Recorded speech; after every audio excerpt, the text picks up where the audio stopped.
Slye.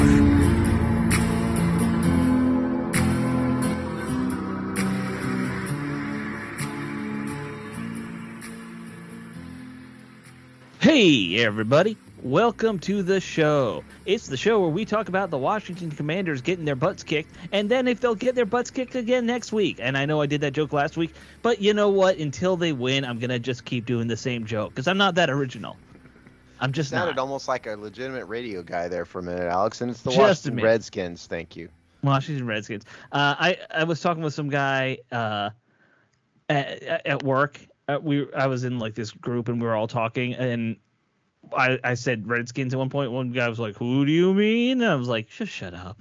The Redskins. That's what I mean. It's like we'll all eventually get used to it, I'm sure, but we don't need to make a big deal every time. See, Alex, Dave and I are obviously not in DC, so really what I want to know from you, as impartial as you can be, have the people of that city accepted this name willingly, and are they all in, or is it like we have to do it because it's the hometown team? I mean, no one's all in. No one's all in.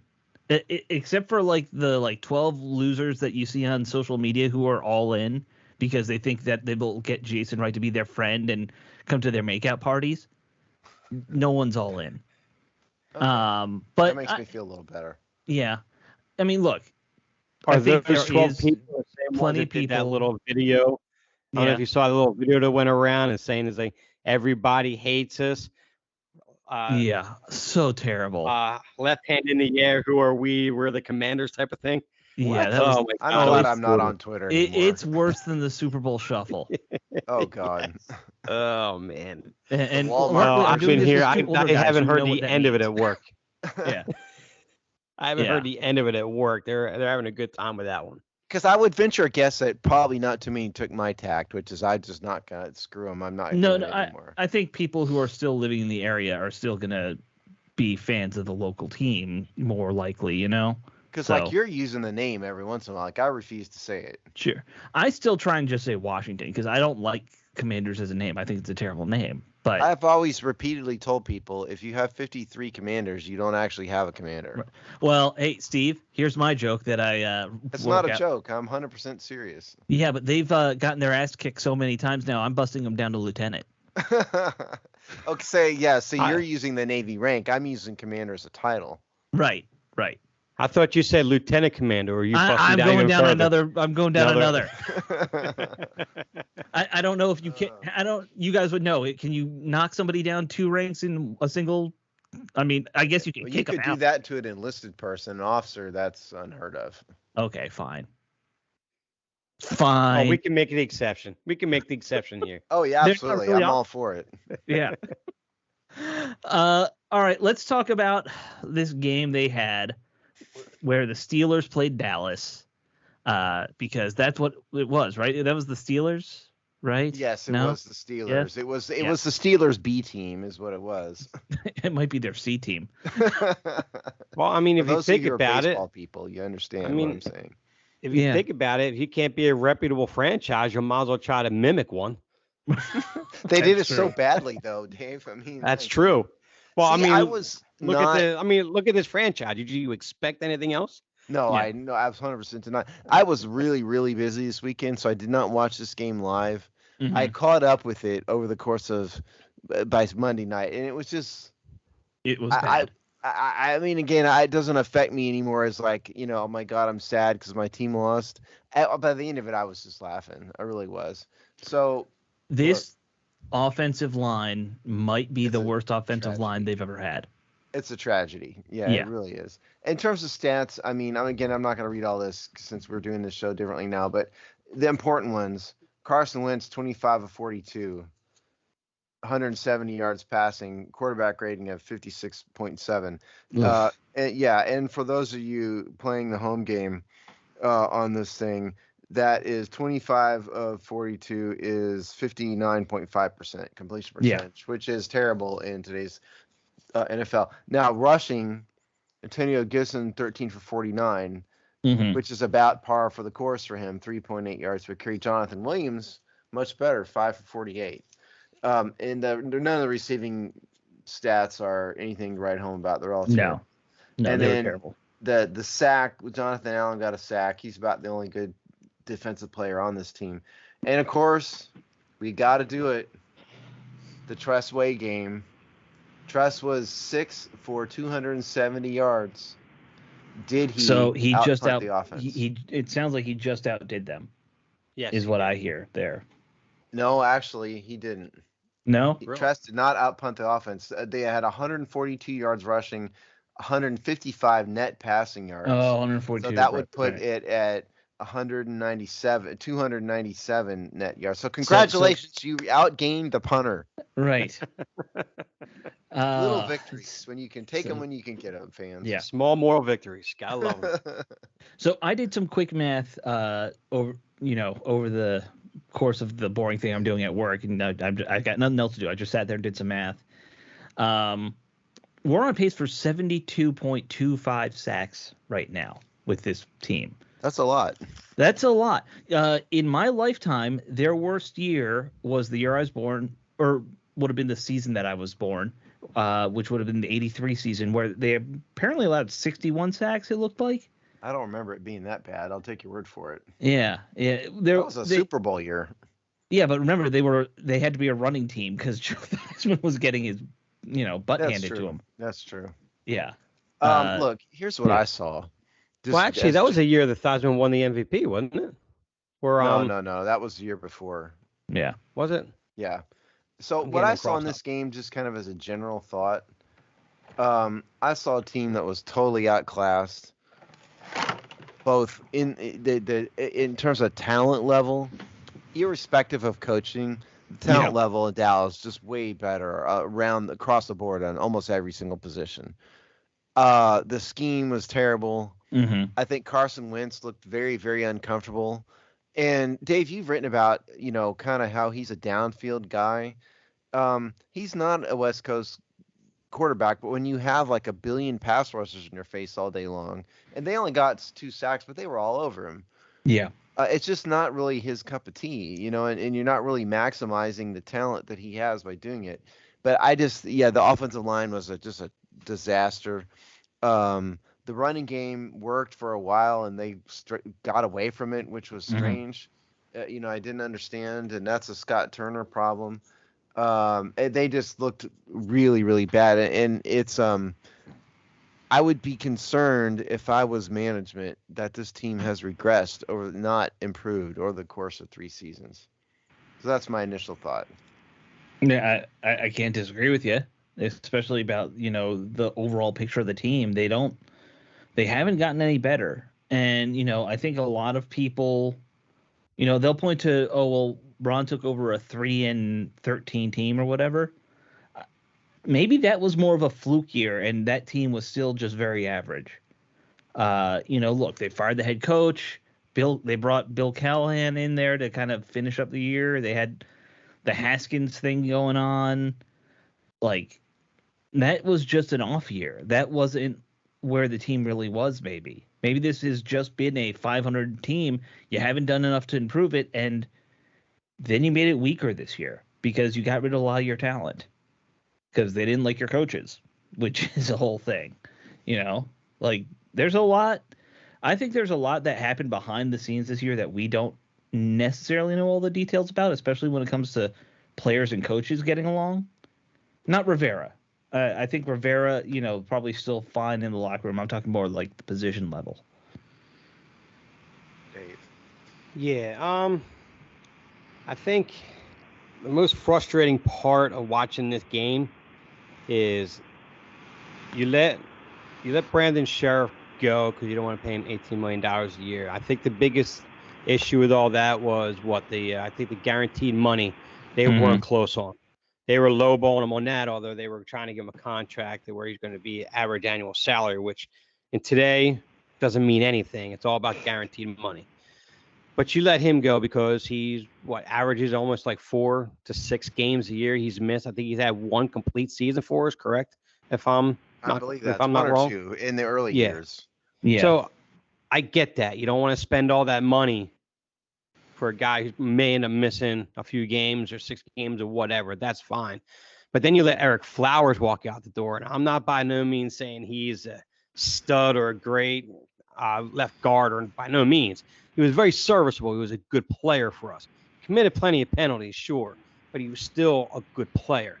Mm-hmm. And then you insert 2 guys that were Carolina guys that he trusted, that he relied on, he was comfortable with. They knew the scheme, but they were past their prime, And then you notice how the ripple effect on that, when you have Turner on the right side, Samuel Cosme, you could tell. I think it was Mark Bullock who did a really good job on analyzing this.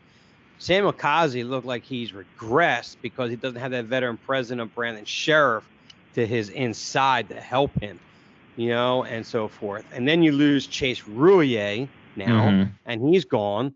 It's that whole entire interior defensive or offensive line was set for failure to begin with when you have a quarterback you brought in that relies on having protection.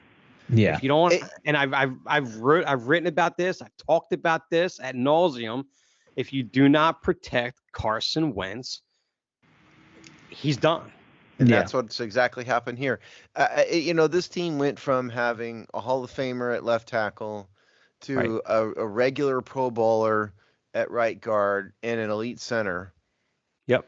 And the guard and the tackle are gone. The center's on IR and has been for the bulk of, this season and last season, both. Yep. And Trey Turner, didn't Trey Turner get replaced halfway through this game? I mean, it's the offensive line has gone from a strength to just a really, really bad weakness, I think. And Sam Cosme now has had surgery. I read that. He's probably not playing this week. Yeah, and he's going to be out a couple weeks at least. And we'll go. I have the injury part. We'll go over that here later. But for Tennessee, but I don't think if you look at 3 years ago when Jay, Alex's buddy, Jay left. Yes. I think the talent level is better then than it was now. All these Carolina guys that Ron Rivera's brought in here, I don't think he's really improved things. He just made himself more comfortable. I'll give him Curtis Samuel. Curtis Samuel looks to be the real deal to me. He wasn't healthy last year. He got a bad rap. He did, all of that. He looks to be legit. They've built a much better receiving core and general weapons around there. I still say it's a bit too early to get too excited about it, but it certainly looks to be a decent receiving core. And Logan Thomas, hasn't done anything of note this year. I don't know if he's still recovering from his injury, if he and Carson just aren't on the same page or what. So I really and truly, the only person that Ron Rivera's brought in that looks to be a kind of a plus level acquisition so far is Curtis Samuel, and I'm including Carson Wentz through some fault of his and some not. Because for the reasons Dave has said, you can't just throw Carson out there. He's got to be in a specific system. He has to have protection. Yeah. And that's another thing to go on Curtis Samuel. Curtis Samuel provides you a Deebo Samuel type of effect in this offense, and they don't do it.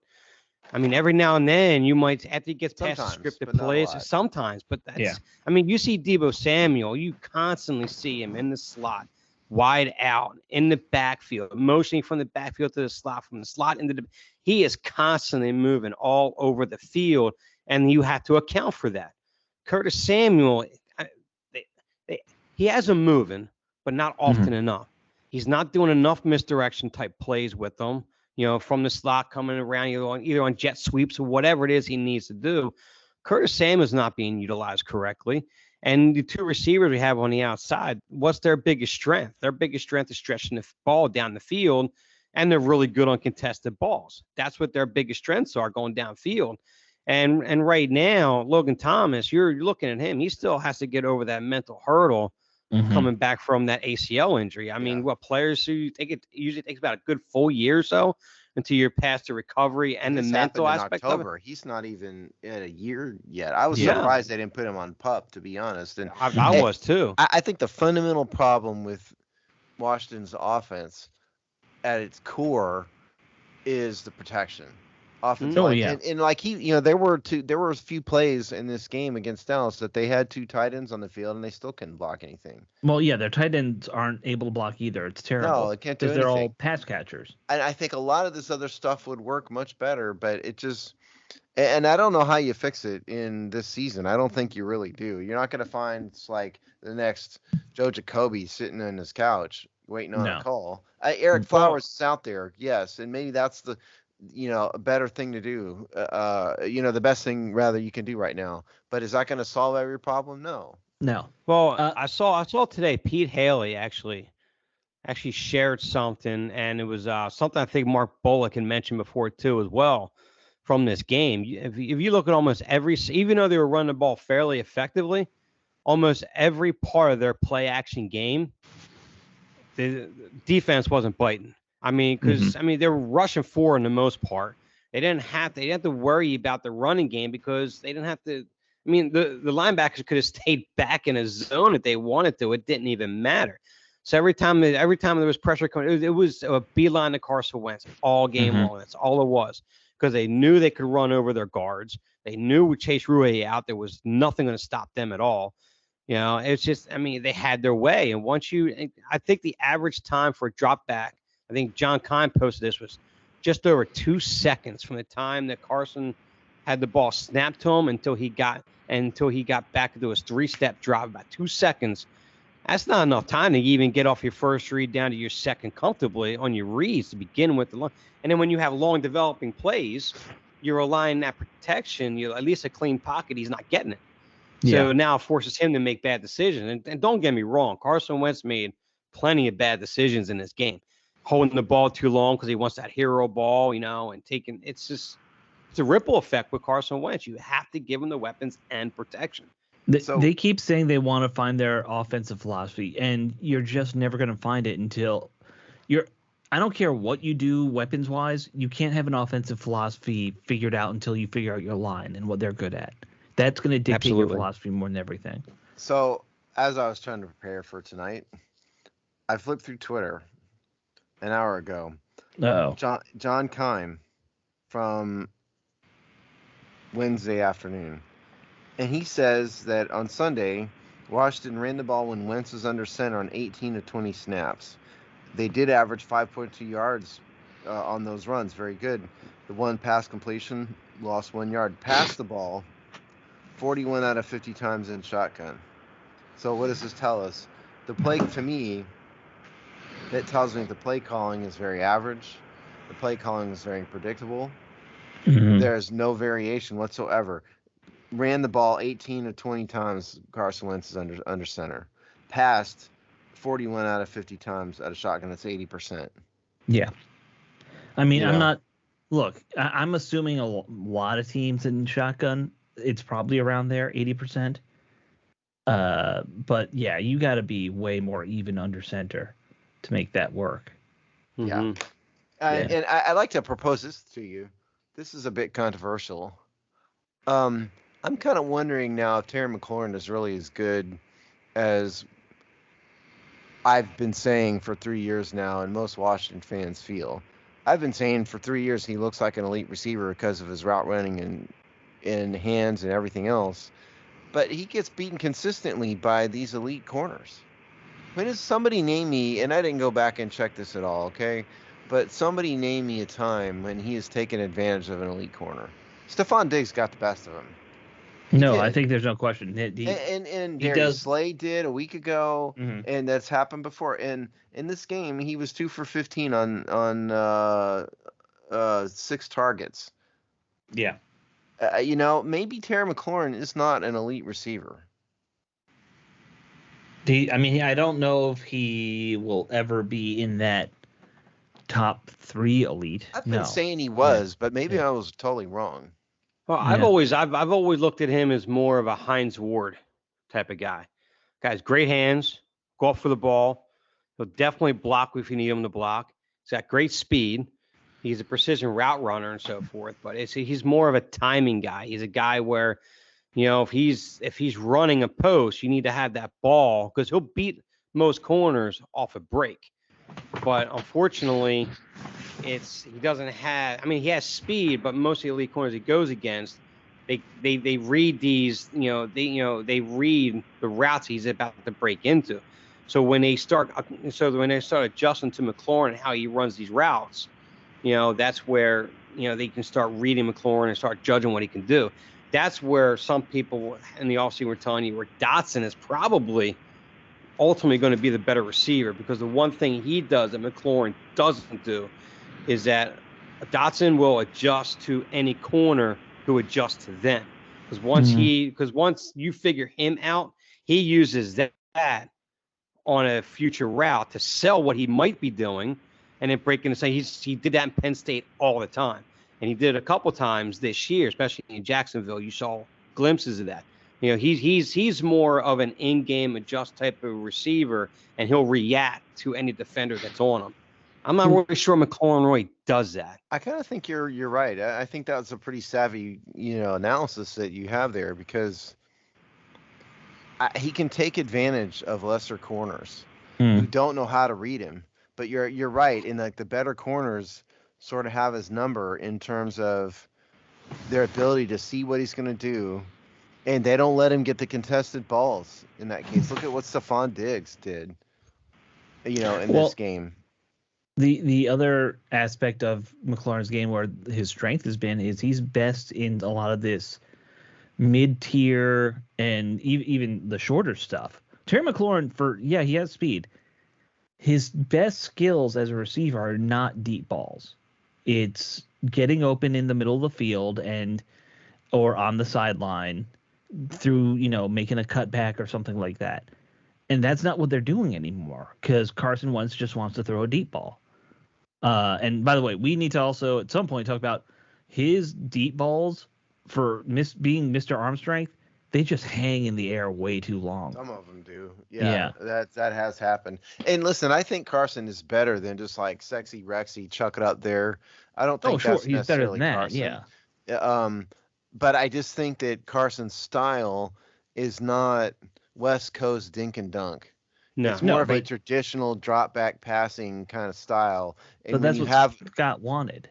Right? I'm not saying that's even wrong. I mean, it's fun to watch. I'd rather watch that than, Jay Gruden's let's dink and dunk it all the way down the field. But point is, it's even more important that you have an offensive line that can do more than just lay down and die.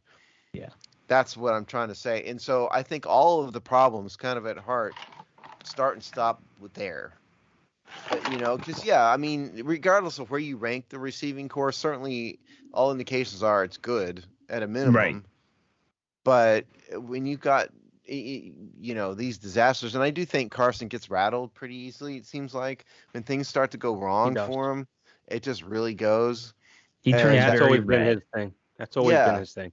Yeah, right. But so I think he's a guy who would really be helped if they'd focused on an offensive line. And I just continue to scratch my head at why this team just lets Trent Williams go for a 59th round pick or whatever they got for him. For Sadiq Charles, basically. Yeah, more or less. And that's just crazy. I mean, I continue to believe I would have just sat him down and gone, look, I'm sorry you're upset, but we ain't trading a Hall of Fame tackle. I don't care what you want. You can sign somewhere else and your contract's up. The end. Exactly. That's what I would say. And that's another thing that bothers me about Ron Rivera. All the game film and studying you did of Carson Wentz, and you called his former coaches. You called his former other scouts. You had you had all this laid out about Carson Wentz, what Carson Wentz is, what he brings to the game. And this is what you give him for an offensive line. When if you do not give him time and make him comfortable in the pocket, you're not going to get that Carson Wentz from 2019 or even loftier 2017 even. You know what I mean? And I mention that because I know a friend of mine in Philly is going to listen to this, and he hates when I talk about 2017, the almost MVP Carson Wentz. So he'll get a chuckle out of that one. But Dave has a friend in the city of hate. But realistically, I mean, in 2019, he had a very good offensive line. He had time, and he had no-name receivers going down the stretch of going down into the playoffs. you have to have that offensive line. And Ron Rivera is sitting there going, well, we did all this studying on him. We know who he is, what he brings to the game, and this is what you put out there on the field in front of him. I mean, that tells me your player evaluation skills are not nearly where they need to be. And by the way, I wrote multiple columns about how Washington could have signed Brandon Scherff to a contract that was doable. Yes. If I could figure that out, they could too. Easy, Steve. This is Washington. That's true. I mean, I am better. Granted, but if they had listened to me and read my column, they would have had the blueprint. I mean, that is true. Now, there is something to be said for hey, some guys just don't want to stay here. And absolutely, maybe that was the case. Yeah. But I mean, I think they could have made him a legitimate offer that paid him, real money. By the way, if he didn't want to stay here and you didn't trade him for a first-round pick, that's also bad management. You could have gotten something for him instead of a comp pick. So right, yeah. All right, we should talk about this game next Sunday. I do want to mention something defense, though. Okay, sorry, right. We just did offense. Yeah, I know. The offense is just such a mess. I know, and we don't need to spend 30 minutes on this, but William Jackson's got to go. Yeah, that dude sucks. Okay, I mean, that post move at CeeDee Lamb on the touchdown late in the game, was that fourth quarter that happened? Fourth quarter, something like that. Yeah, that was, by the way, one-on-one coverage. Wasn't press man, but it was man coverage. It was, yes. It made him look absolutely foolish. Made him look like it was me out there. Turned him around twice, totally wide open. Horrible play, and that's supposed to be his strength. And then what do you have? 3 PI penalties, I think it was, in that game. William Jackson's got to be benched. One got blamed on Benjamin St-Juste, but it was him. So I think it was 3. Yeah, I think it was 3. Yeah. William Jackson's got to go. Now, St-Juste played a good game. Outside of the one penalty he had that took back the interception. Yeah. Other than that, I think St-Juste is actually developing into a real nice corner, but he's got to be on the outside though. Yeah, I mean, and Kendall Fuller isn't much better. No. I mean, everybody needs to remember that, like I said before, he got kind of run out of Kansas City. They moved him around all over the place and couldn't figure it out. And so I think Dave is right. I mean, St-Juste needs to be the outside guy. Kendall Fuller needs to be the slot corner. I don't care who makes what. That's what makes sense. And William Jackson needs to sit. The problem is they're so thin. They don't have. They've got Rashad Wildgoose, Alex. What are you talking about? You were waiting to say that name, weren't you? Yeah. Absolutely, I was. The fact that I remembered it was impressive to me. I mean, it still sounds to me like Grey Goose vodka knockoff. By the way, yeah, right. Pour one out for Troy Apke, who's no longer in Washington. Did y'all see this? No, what happened? Washington cut Troy Apke. I thought we cut him a year ago. No, he was on the practice squad. Oh, we cut him from the squad? Yeah, so I did some preparation for the show, Alex.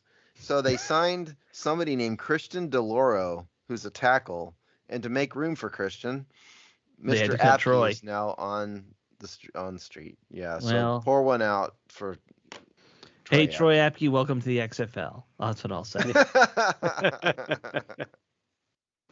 your roster update for the day. All right, there we go. Let's talk about this next game, Tennessee. So I just finished watching Tennessee's game versus Indy on our Game Pass. Well, by all means, tell us what you saw. This is going to be a little bit easier than the last 2 weeks. I'll say that. But Tennessee still has a good team. But, I think they've gotten their butts kicked by better defenses these last 2 weeks here in Washington. So I do think they can make a game of it. The one thing that's interesting is it feels like Derrick Henry is not quite what he used to be. He's still I would take him. He's probably better than any running back we have, but he seems to be slowing down a little from what I saw. You say that. Derrick Henry was one of the points I wanted to make. Okay. He's a big name. He's also 76 attempts for 306 yards, which is 4 yards per carry this year, 3 touchdowns along with 24. So he's been dramatically less effective than he was. But that's still a normally effective running back. It's not that effective. Yeah. It's okay. Yeah. Has he had any injuries by chance this year, or no? Is he pretty clean? He's played 4 games, and at 76 attempts, that is a little under 20 carries per game. Yeah. Sure. So I'm not aware of any injuries, and I don't believe he's on the injury report. I kind of agree, Alex. I mean, I think this is a much better game for Washington. I actually think these teams are kind of similar in many ways in terms of their performance and kind of how things line up. Mm. And I do Tennessee think has a better O-line. But everybody has a bet. You and I are a better O-line. You, me, and Dave are a better O-line. Yeah, okay. we would need to maybe go get some other ex-Hogstine members. Not Robbie. Robbie's too good. He actually would know he's. We'll go get Sean Conti and throw him out. Get here. Sean and Jamal. Yeah, but and it is true. Look, Washington has faced almost the top 2 pass rushing teams. In the league, in the Eagles. And in Dallas. And Detroit was no joke for them. Against them Detroit, anyway. And Detroit and Aiden Hutchinson got hurt in that game. And, so they have, so it's going to be, I think, a lot easier sledding here. And if you look at what Tennessee's done, they lost by a point to the Giants, who've been much better. The Bills pasted them totally 7-4, 41-7. And then the Raiders and the Colts are fair to Midland teams, and they beat them. So I think Tennessee has won the games they should have won. Realistically, which is not something Washington's done. But this offense, if you want some numbers, because this is what I do. Yeah. So reason why I said they kind of compare is Washington has 1,323 yards total offense. Tennessee is a 1,150, which is ranked 29th as opposed to Washington, which is 23rd. They're both in the bottom 10. Right. Passing offense. Tennessee's averaging completion percentage 64.8. Washington's at 62.2, 16th and 21st. Again, around the same quarterback ratings. Washington's been really bad in this one, 82.3, which is 22nd, and Tennessee's 91.4. A little better, but still not great. I'm actually surprised Washington's that highly ranked overall, honestly. Yeah, by the way, so if anybody's wondering, Chicago's the worst at 58.7, which is atrocious. Rushing, Washington's averaging 4.1 yards per carry, Tennessee 3.8. And points scored, again, it's about the same. It's, if I need to resort my chart here. Okay, 73 points for Washington compared to 75. So these two offenses, Tennessee's a little bit more run heavy. But they're producing at about the same rate, so it's a fairly comparable thing, and their talent level is anything to write home about. I don't think either. Well, it isn't, but the edge they have for them, really, and it's a simple one. The edge is they get to face Washington's defense. Well, I was going to say they've got the same quarterback for the last couple of years. They know their offensive identity, even if Henry's not as good as he used to be. It still goes through him. Mike Vrabel has that team. They have an identity. They know what they're doing. They're pushing forward with it, which is where you wish Washington was. I think it would be lovely if we all had any idea what this offense was or this team was. So, I mean, that does give them an edge. Their line is much better, but as we said, you, me, a stack of. You gotta have a fifth. We'll bring Jamal out. I kind of think Jamal may be too good too. So we'll have to. I want him as my Mike linebacker. I want Jamal as my Mike linebacker. Yeah. There you go. Yeah. Well, he plays receiver in his flag football league, doesn't he? Listen, for our team, he can be a linebacker. Okay. Yeah. And he can play both sides of the ball anyway. Why not? I'm probably the fattest guy on our squad. You're gonna have to be the center. Yeah, you're the fat guy, so you're the center. I'm the thin guy. I'll have to be the corner. That'll go well. Yeah. Is Waterboy taken? No, we need you, Dave. What are you talking about? You need to get out there. I think we get no one from Tampa, and we'll make him the water boy. There you go. Yeah, there you go. He's our water boy. Yes, it's easy on his knees. There you go. Yeah. So I look at their offense, I think we kind of all know what their offense is going to be.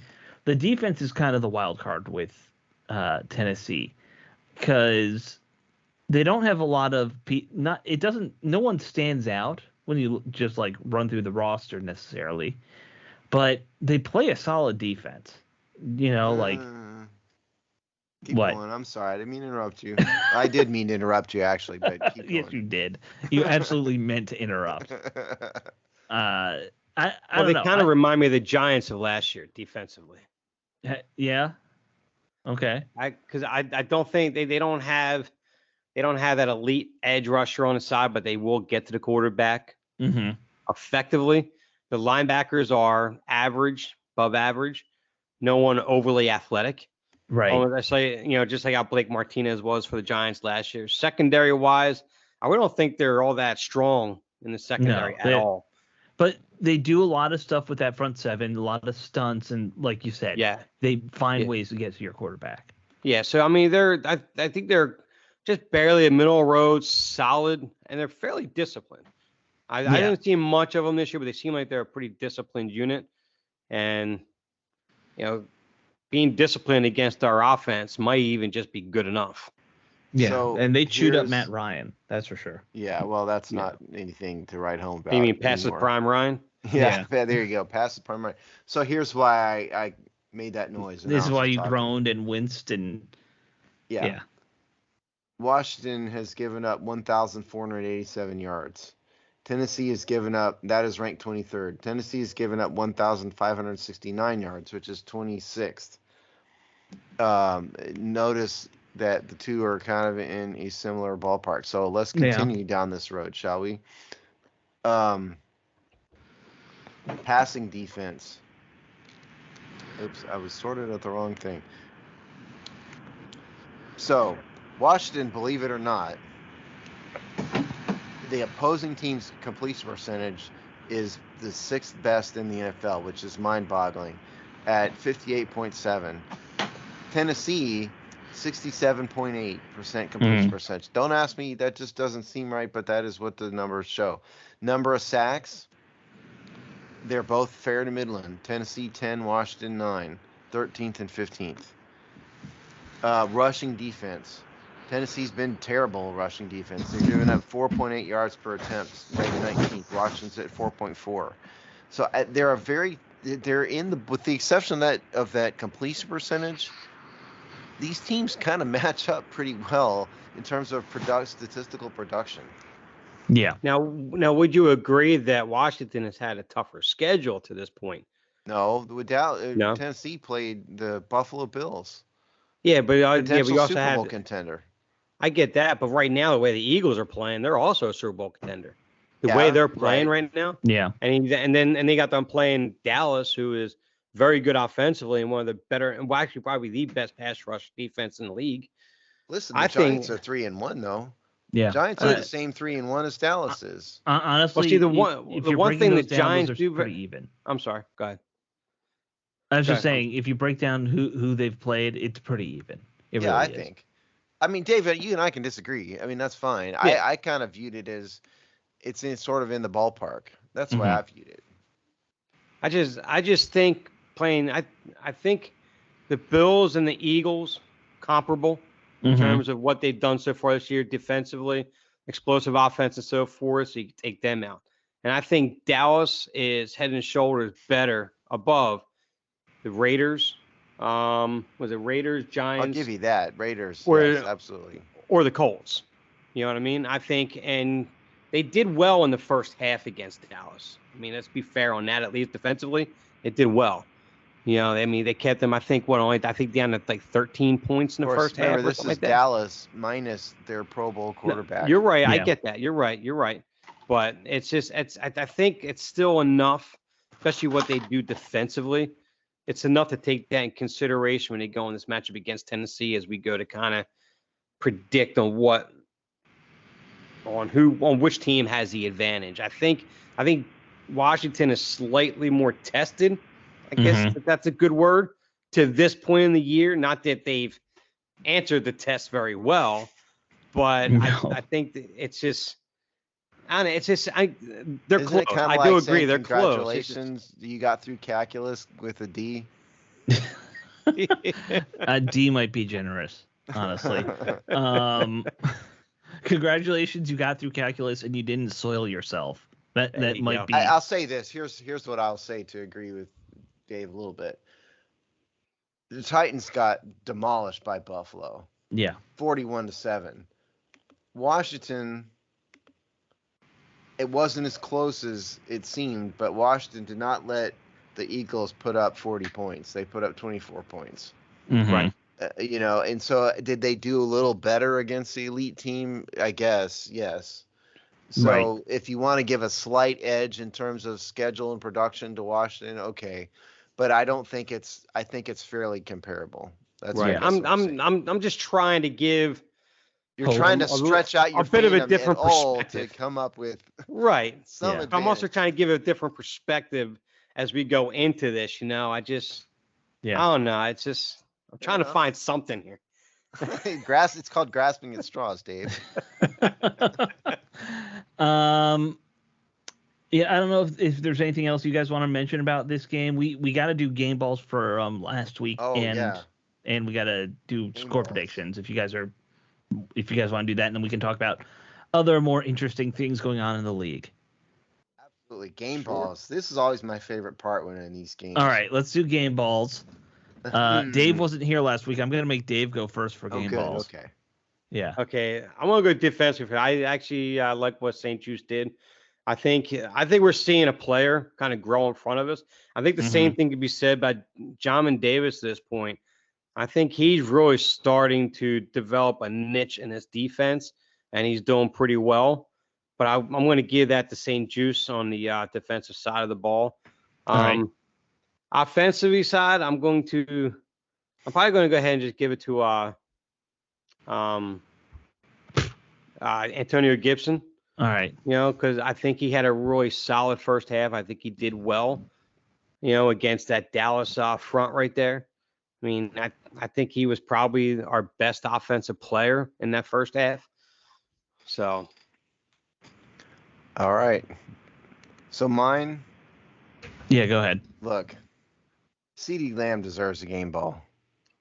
He had a great game. He did. He torched Washington's number one receiver. 97 yards, touchdown. He looked, he torched Jamin Davis. And why the hell was Jamin Davis covering him? I'd never understand that. That's so stupid. Jamin did okay covering some running backs. Did not do good against. Don't line your linebacker up against the star number one receiver. That's crazy. So CeeDee Lamb, and then defense, I'm going Trayvon Diggs. He shut down Terry McLaurin. He got, interception. He looked great. So I'm going CeeDee Lamb, Trayvon Diggs. This is the beauty of not being a fan anymore. I get to be honest. Yeah. And you know what? As far as Trayvon Diggs, I'll offer an apology for saying that he was massively overrated. I think he's done a really good job on overcoming what he did last year to prevent that big ball downfield. He's actually really, and I'm talking about a Dallas player here, and I can't stand having to say anything nice. But I got to give recognition where it's due. I think Trayvon's been playing lights out this year so far. Really, I'm going to go far worse than you, Dave. You know who Trayvon Diggs reminds me of a little bit? Don't say it. No. You know who I'm going to say? Darryl Green. Really. Because I listen, he's not Darryl Green. Don't misunderstand. He's not that good, okay? Are you saying that because hey, that's my favorite Redskin of all time? Or? He's my favorite Redskin of all time. He's everyone's favorite Redskin of all time. Believe me, I'm a huge Darryl Green fan, but Trayvon Diggs kind of plays a little bit sort of the same. He does get beat sometimes, but he's got the speed and ability and ball hawking skills to make up for it, and that's a lot of what Darryl Green did. Well, there is one separator and all that, though, anyway. Well, Darryl Green's a elite Hall of Famer, and he was the fastest guy to ever play in the NFL, or one of three. But the one thing Darryl Green did that really separated him from everybody else on the most part of any corner ever to play the game was the fact that how he read that quarterback after the snap. He knew and he understood the play, what the receiver was doing in front of him, what the quarterback was attempting to do. He was just a fantastic player. That's something Trayvon Diggs can't do. Gotta admit, I'm good at pushing the right buttons, aren't I? Yes, you are. Yes, you are. All right. If I'm giving them, I'm with you, St-Juste. I was going to just be mean and give it to Slye on defense. I actually thought about that. Not I was unfair? actually thinking about that. Yeah. Did you already do that this year once? You already did that in one game, I thought. I've done it before. Just you wait. I'll do it this year. Maybe next week. Who knows? But on offense, I will go Joey Slye because he finally kicked his first field goal of the year. So that's a win.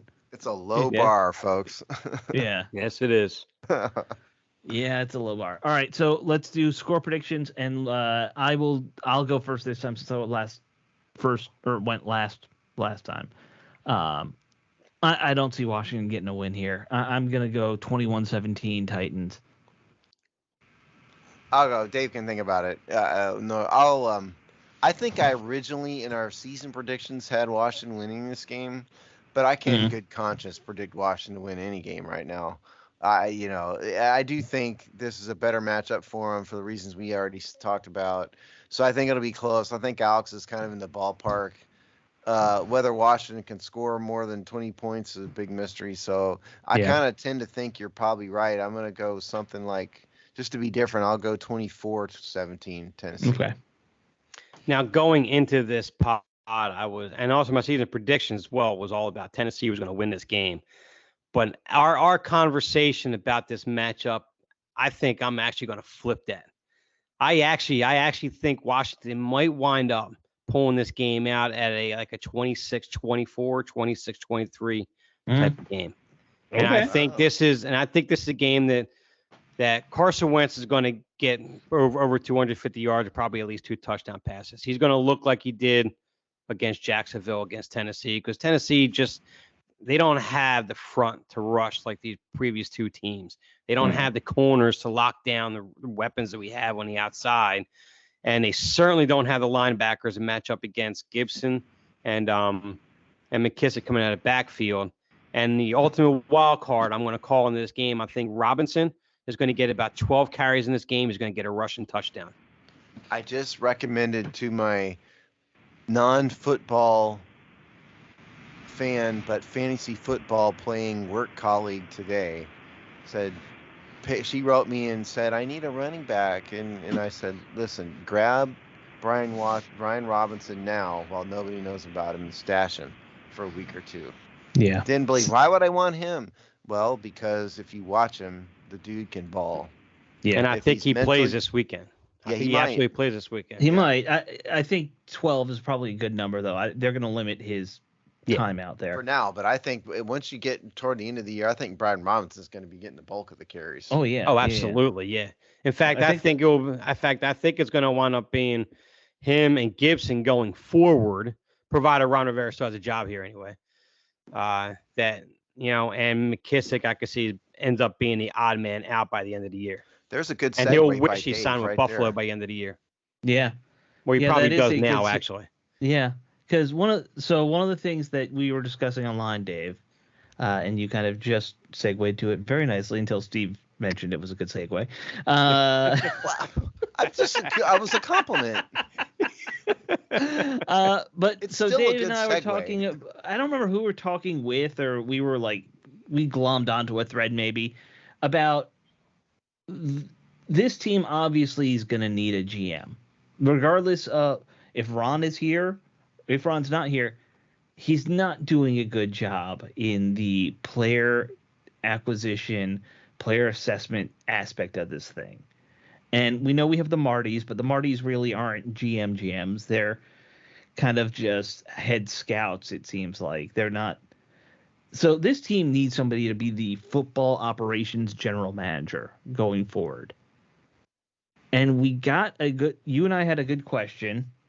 I don't remember which one of us really came up with it. Dan's going to be the one to make that call. Dan's not smart enough to make that call. He doesn't know anything about general managers and, that aspect of football. Who is he going to trust to make that decision?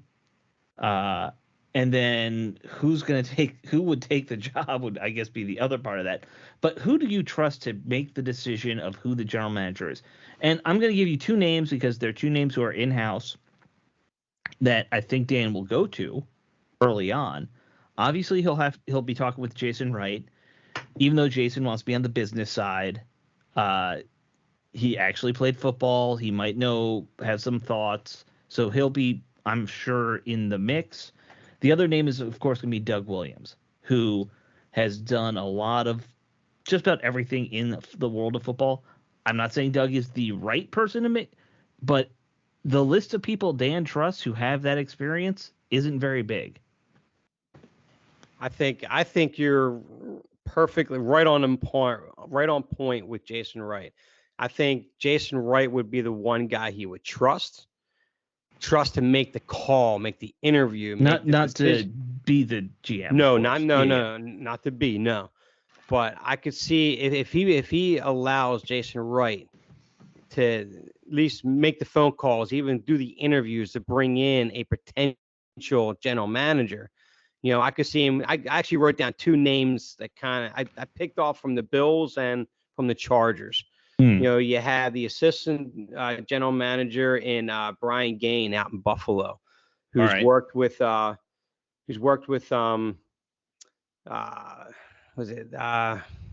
GM out there? It escapes me what their GM's name is out there, but he's worked with them for quite a few years. Went out to Houston and came back. Brandon Beane, by the way. Brandon Beane, thank you. And he's part of that tree. And Brandon Beane and Schoen, the one who went to New York, those two guys are they're largely accredited for what they built in Carolina. Mm-hmm. Not so much for Marty Herney down there. It was mainly those two guys. Right. And those two guys have been together for a long time. So I kind of granted, I'm just picking these names out, just picking from the top teams with the most talent and what I could see coming in. This is without any kind of real deep research. No one would be the assistant GM of JoJo Wooden out in the Chargers. Now he was part of the draft that brought in all the part of the draft process as a lead scout, bringing in all the talent that you see coming to fruition on that roster right now, as he was working under was it Tosecki, whatever his name is out there, the actual general manager. Mm-hmm. So there would be two guys off the top of my mind I will look at, but I would think that the only chance that could ever happen is if Dan sat there and said, Jason Wright, I desperately need your help with this. I'm going to stand back here, do what you need to do to woo these guys to come in here, so forth. But see, that's like a utopian idea right there. And that's not going to happen. And you guys understand that Jason Wright is a business consultant who is the president of business operations, who's never worked on the football side of an NFL team. And do you further realize that Doug Williams was banished to player development? Doug Williams is the camp counselor now. I like Doug Williams, don't get me wrong. I mean, Redskin hero, all that. I'm not trying to disparage him, but he got shuffled out of personnel. But see, he got shuffled. Keep in mind, though, Steve, what the question is, though, who do you going to trust more in this organization to bring someone in here? I know. I'm certainly not going to trust Dan Snyder. You got to pick somebody. Who are we going to pick? No, he doesn't. He doesn't have to pick anybody. Now I'm saying we have to try to pick who would make the best decision of the group. Jason Wright's the only one that's competent enough to do that. No, he's not competent. He's a business guy. He's a consultant. He worked for Kinsey, for God's sakes. He's not a football guy. Yeah, he played running back. I mean, granted, knows far more than any of us. I mean, I'm not disparaging him in that regard, but he's not on football operations at all. Can he interview people? Absolutely, he can. But I think that's just not. The only person Dan is going to trust is Dan. And that's what I worry about. And furthermore, I like your pipe dream because I think that would be a wise move, but it's a complete pipe dream. Right. And the reason is, think about situationally. Dan Snyder's in a heap of trouble all around. is he really going to cause more upheaval with the franchise right now when everybody's coming after him from all sides by emasculating, for lack of a better term, Ron Rivera? Because don't forget, if you do this and you hire a GM, Ron Rivera came here as the guy in charge. Are you going to take half of his titles away from him and say, okay, now you work for someone? What kind of culture is that going to set? Well, so here's the thing. There was a rumor or report maybe even that came out. Ron Rivera is basically safe unless the team has a total catastrophe this year. He has to be safe. That's what I'm saying. Yeah. Dan does not have the business capital, for lack of a better concept, to fire anybody right now. So, and I just don't think that they're going to bring in a GM and go, okay, now, Ron, you work for this guy. Yeah, but I think if this is a 2 or 3 win team by the end of the year, business capital or not, Dan's going to have to do something. I think they just tell Ron to retire. Maybe. Before they do. I just don't think they're going to, and I don't think Ron would want to all of a sudden have a guy he works for. I guess that's not the deal. That wasn't what they agreed to. Right. And I agree, if it's not working, it's not working. But maybe they just need to fire him. But I just don't. I think y'all are right in saying, Dan, and they were talking about this in the comment section this morning of our website too. Dan I just don't think he's in a position to fire anybody. No. Well, I think I'm pretty sure that Alex will agree with me on this. Is the fact that I don't think Ron Rivera is going anywhere unless sort of a catastrophe, like what Alex said. Anyway, this was just more of a, where do we go from here, and who do we trust to make that decision type of question that we were just kind of feeding off of, and see, and you look at the conversation that we had. My answer is nobody. Well, you're right, but see, if you notice the conversation that we just had right now, and like you and me went back and forth like we did, that just shows how sorry of a state of position that we're in right now. Because guess what? We absolutely have nobody that we can truly trust to make that decision. I picked a guy that, like you said, came from a firm, was a running back, and was on a football business side of operations. And that's a guy who I think is the best to try to make that decision to come in. Yes, it's grasping at straws. It's grasping at straws. It's a horrible way to think. It's a bad idea. I get that. But am I going to turn to Marty Herney, who's Ron Rivera's guy anyway? Marty's good. Right. If Ron goes, Marty goes. Absolutely. Right. So maybe Martin Mayhew stays for 20 minutes and then goes. Yeah, maybe. Right. Yeah. So that just speaks to that just speaks to the state of affairs that we're looking at with this franchise right now. Yeah. That we have to even think about Jason Wright. Martin Mayhew at least has sort of a bit of capital with the fan base because he's a former Redskin, on some good teams and stuff. Sure. Yeah. So I think if the fans wouldn't be totally up in arms if you gave Martin more power. He's still the regime Ron. I agree with you, but I'm just saying if you kind of have one guy who maybe could outlast the rest, I would bet on him. No. It's an interesting. It's something we'll probably do a whole episode of this if the team is a tank disaster at the end of the season. All right, so we wanted to talk about. I'm sorry. Yeah, when. Continue. Fair enough. Crazier things have happened. Talk about some other stuff. Oh, by the way, I don't know if you guys saw this. Everyone's leaving Tom Brady now. Gisele Bündchen, they're getting split up, and Cole Beasley just announced he's retiring from the Bucs. I did see Cole Beasley's retiring. Yeah. No one wants to be around Tom. In terms of Tom Brady stuff, I really couldn't care less. It's their thing, and who cares? Well, hey, she's singles. And don't forget, Zach Wilson offered to console Gisele. So I did see that. That's pretty funny. Yes. He loves his MILFs. He said he came out on Twitter and just told Gisele, "Was like, you can give me a call if you need to talk." Oh my God! Does he know he's talking about Tom Brady's wife? He don't care. Ex-wife now. Yeah, no, he's not an ex-wife now. Soon separated. To be. Whatever. Listen, everyone's leaving Gisele Brady. needs a shoulder to cry on.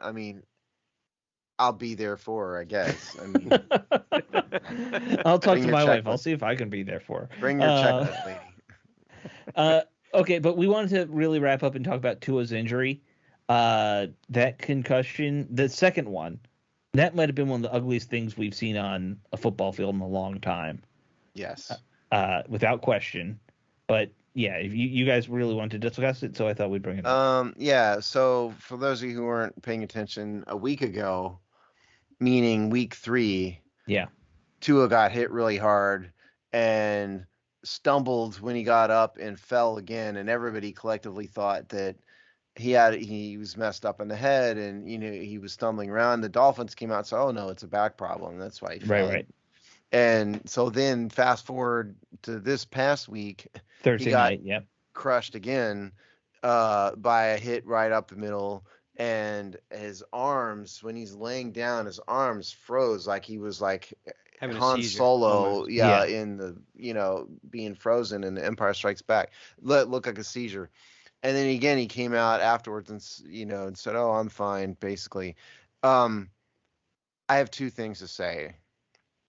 One, the Miami Dolphins have got to be one of the scummiest teams in the NFL. All the things they've pulled over the past couple of years. Mm-hmm. And now I find it very hard to believe that it was Tua's back in the first place. His head bounced off the turf, for God's sakes, both times.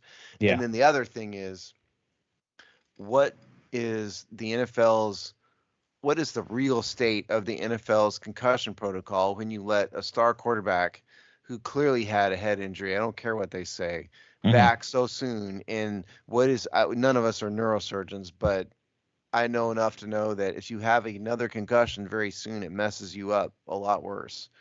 And that's what Tua had here. And so I think the NFL is at fault for not having better protections in place for head injuries. And the Miami Dolphins are just a bunch of sleazeballs. Well, his doctor, Bennett Omalu, came out and said that Tua really should just retire, call quits right now, and never play again. To be clear, that's the doctor who discovered CTE too. That's what I was going to say from the Will Smith movie. That's that guy. Yeah. And you're absolutely right. I mean, now the NFLPA, I think, are trying to cover their highs and pushing through. We got in our investigation, we got rid of we fired that independent or whatever they call that independent concussion doctor, whatever, so forth. But I'm sorry, but everyone all the way across the board is absolutely 100% to blame for what happened to Tua right here. Because obviously the player is going to tell you, the player himself is going to say, "I'm fine, I'm ready to play, I'm ready to play." Mm-hmm. That's the whole point of having the independent doctor right there, to prevent that player and to prevent from the team to let that player play. And you failed. Everyone failed, and you fired the independent doctor. Yeah, so what? It doesn't absolve you of the mistake that you guys made, and now you risk this guy's career. And 2-3 years in, his career is basically over. I mean, look at we saw with Jordan Reed for so many years. I mean, it'd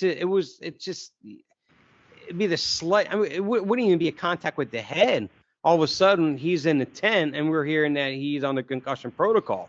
It's like, well, going back, you didn't even see a hit. Nothing happened in terms of with the head.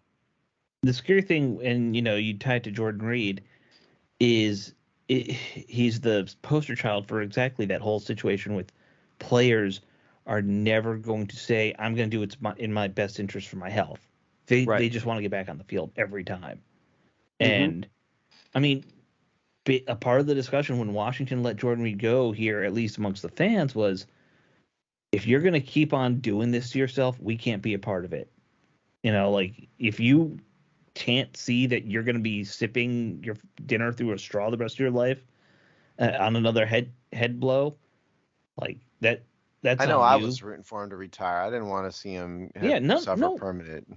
None of us want to see these guys like that, right? No. I mean, And besides, my question, I'm sure one of you two know better. It's like, from the time you enter concussion protocol and you go through all the stages and you come out, it's usually typically greater than 4 days, isn't it? Yeah. Okay. So here's how it works.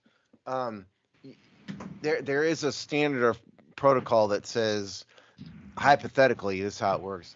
If the independent observer sees that you have just had these symptoms and you get put in the protocol, then you immediately go see a neurosurgeon who says you have a concussion.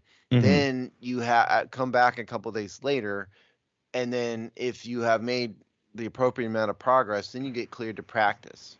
And then you have to practice for a day, and then you go back again at least a day, and then you go back again and get evaluated a third time, right? And then you're cleared to play a game. Now, if you notice, Tom Brady had the same thing like a year ago, 2 years ago, and boom, he was like through this thing in 5 minutes. The process seems fair, seems legit. The problem I have with it is it seems to not apply that way to everybody. Tua and the Dolphins, and don't forget who the Dolphins are. This is the owner who wanted to fix games. This is the owner who tried to illegally recruit Tom Brady to play. That came out. I mean, they've done all kinds of things. And so how did Tua literally not be able to walk and went from that to playing, and now he's there with what looks like a seizure, as you said, Dave. Yeah. And that makes me wonder, is this program applied to everybody fairly and evenly? I think, is anything in the NFL applied to everyone fairly Am and I evenly? right in thinking that Tom Brady flew at one point, everybody thought he had a concussion, and all of a sudden he didn't? Remember that? Sure. I vaguely remember that, yeah. And everybody's kind of glossed over it, but this is a perfect example. Tua, the star quarterback, what are we going to do without him? Well, let's call it it's a back injury. Yeah. And you fire the surgeon, so what? That's not going to matter one single bit. No. Right. Unless you can, and the problem is it's not like you're ever going to get an independent surgeon who's actually independent, right? Like, they're still on the payroll one way or the other by somebody's football payroll. Yeah. So that's the problem. And they're always going to give quarterbacks these special, oh, no, he's fine, because they need the quarterbacks. They need the star power. They've created a system of football that is so quarterback dependent that is your only star at this point. But you're right. I mean, that might have ruined his career. One of you said, Dave, I think you said that. I mean, it could have ruined his career. I think it absolutely has. Yeah. Because you get concussions back to back like that, such a short period of time. My daughter was playing lacrosse and she got a concussion 1 week apart. And she dealt with symptoms for years after that. Really? She was sensitive to light for a while and everything. When you get concussions that close together, because you're not giving the head, the trauma, a chance to actually recover. If you're not giving that time to recover, and you shock it again like that, she had to deal with migraines. She was sensitive to light for a while. Everything. It's scary. It really is. How old is she when that happened? Well, she was still in high school. She was in her senior year of high school. So it's just not even facing like professional athlete level. No, not at all. Well, do you remember Sidney Crosby of the Penguins? He had a concussion that kept him out for at least a year, wasn't it? I think it was more than that. Was it more than a year? I think so. Yeah, I think he went past a year on that. I think so, yeah. I know what you're talking about. Yeah, he missed a lot of time. I mean, this thing with Tua when his hands are frozen was just absolutely terrifying. Yeah. And what I read about that is that was apparently that is the body's neurological response to certain traumas. Right. Is what that is. But you just banged the back of your brain against your skull hard enough where your body just froze up and reset. So what does the NFL do about it? I mean, they talk a good game, but the truth is they need an independent process that the team is totally removed from completely, and they need to figure out a way to make it more strict and make it apply evenly to everybody somehow. But the problem is you got 32 billionaires, and billionaires get what they want usually. Yeah. Right. And look, these players have potentially millions on the line too. I mean, if you're telling me, oh, you got a concussion, you can't play anymore, and now you're out $100 million, that'd be a hard pill for the players to swallow, I'm sure. It would be. Would be. And this is exactly why I don't have an issue with players not willing to sit out on a contract that they've outplayed and go in their final year of that contract when they want to hold out for a new contract for more money for this reason right here, when they deserve it anyway. When the money is there for them to be deserved for this reason. And now Tua, I mean, never mind the contract and then next contract he can make. I mean, he's not going to make his next game potentially right now, ever. No, I mean, he keeps saying or at least he's saying in the press that he wants to come back ASAP. Mm-hmm. Of course he does. Yeah, sure. You could blame him. Yeah, that's why you need an independent process. Right. I mean, we're kind of in a catch-22 with this whole situation, right? I mean, I think we all know what needs to happen. There's no way for it to happen because there's no way you can ever make this process truly independent. No. Right. And I believe it. I mean, wasn't even Jordan Reed's family when he was in San Francisco that convinced him, listen, you need to hang it up, because he still kept trying to play out there. And I believe they had almost like an intervention for him to say, listen, it's time to go. You know, I mean, they had to drag him out, kind of, I guess you would say, but the players just want to keep going. That's what their makeup is. That's what they've always been. That's what they were born to do. They know nothing else. More their mother's involved or something. Then I don't know. Just be what Tom Brady's doing. I mean, he just can't hang it up. Yeah. You know? Yeah. Oh, so funny. A little side. We were talking about how I've been playing video games. Tom Brady is still playing in my franchise mode of Madden. He's 49 years old at this point. I'm in the 5th season, and he's still going. I know. Hey, you know what? He's going to have a lot of alimony and child support he's going to have to deal with. I don't know, man. I mean, Giselle's got more money than he does. Yeah. Oh, she'll be paying the alimony? The smart thing, if I were their lawyers, I would recommend they just hopefully they were smart enough to have a prenup. I'm sure they have. If they did, basically it's more or less going to say you keep yours and he'll keep his, and they go their separate ways. And I'm sure they have a prenup. Agree to the child custody stuff. Yeah. Yeah. But yeah, it was just a funny thing that I noticed playing a video game of how is he still there? He's never going to retire. Yeah. 2027. Yeah, and probably concussed as all heck at that point. Because be the George Foreman of football. Yeah. Well, there was a guy who played in the NFL. When he was 50, if you guys recall. George Foreman was boxing when he was like 50. Yeah. Yeah, he came back. Yeah. Yeah, he did. Yeah, he came back.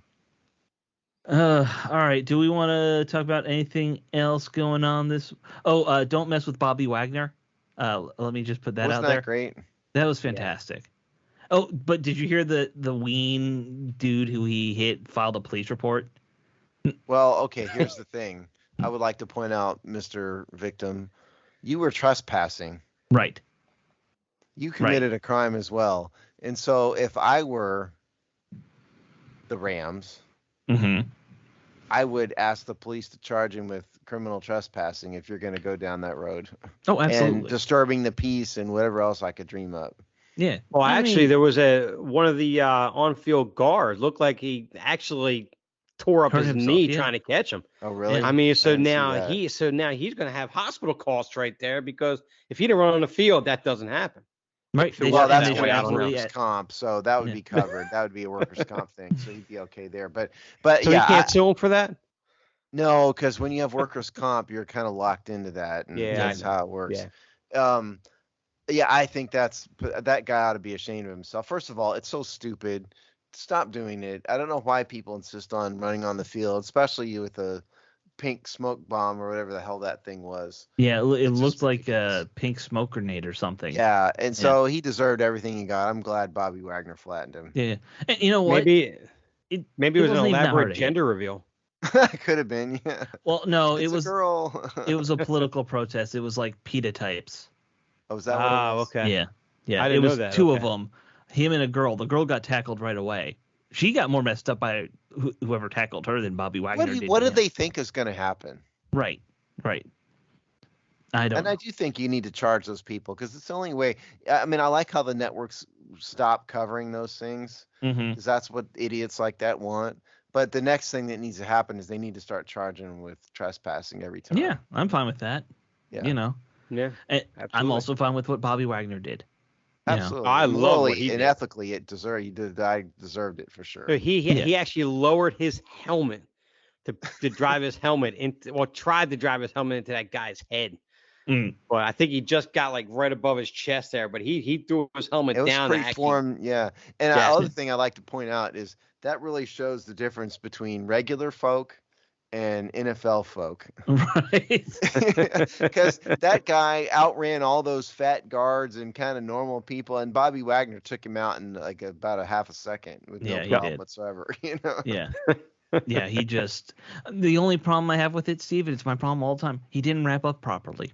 You know, like he really didn't. No, he just was going for the.